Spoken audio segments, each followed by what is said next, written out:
দাঁড়া ভাই, খবর কি দা? ভালো টালা শুনি তোর এদিনকে ফোন করলাম, ফোন দিলি না। কইতা হস তুই? আরে বন্ধু লোক গেছিলাম, বন্ধু লোক কই গেছলি? পেট্রোল দাম গেছিলাম। এইটা আবার কি তুইছি? এই না তুই কি কি তুইছি এটা? এক্সচেঞ্জ করছি। এক্সচেঞ্জ করছ? কেমনে এক্সচেঞ্জ করলি?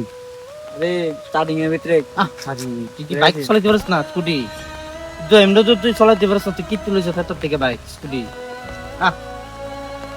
মা বাবার দেহ ছোটবেলা এমনি মা মারা গেছে, বাপ আছে। আমি যদি তোর কিছু জায়গা কাটা দেখবো ক, তোর দেহিন না কাটা আছে, তুই যে এমনি এমনি চলস, বাপ একজন, কেউ দেহিন না নাই। এমনি যদি আমরা থেকে চলস বন্ধু বান্ধব লোকে, তার যে এক্সচেঞ্জ করছে ভালো কথা এগুলো চলছে, যদি বেশি কিছুই তো যদি হাত ফাটে যদি ভেঙে তোর কিতা করলি।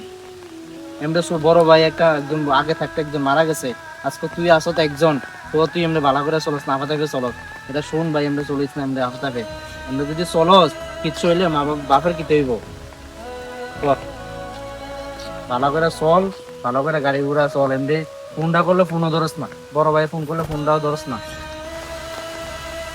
ঠিক আছে? ডাক্তার টাক্তার দেখা, সমস্যা লাগবে আমার ভাই চাইস, আমি তোর টাকা দেবো বা বেশি ওষুধ দিলে আমি তোর ডাক্তার চলে যাবো, ঠিক আছে? ভীষণ বেশি মুখের দাগ টাক যদি যাইতো না, ভালো স্কিনের ডাক্তার দেয় দিব, যদি স্কিনের ডাক্তার দেখা ভালো করে। আমি টাকা নিয়েছি, আমার থেকে টাকা লাগলে। আর ভালো করে চল, বাবা একজন, ভাইটাই নাই, ভাই একজন মারা গেছে, মাও মারা গেছে, একটু ভালো করে চল। তুই একজন ভরসা লাগবে, তোর বাপের কেউই নাই তোর ঘরের ভিতরে, বুঝনি? ভালো করে চলিস। আজকে বড় ভাই ভালো করে বুঝাইলাম। তাই বৃষ্টি হইতাছে, তোর যা বৃষ্টি হইতাছে, বাড়ির দিকে যাই, বৃষ্টির দিকে আর দাঁড়ে ধরে লাভ নাই।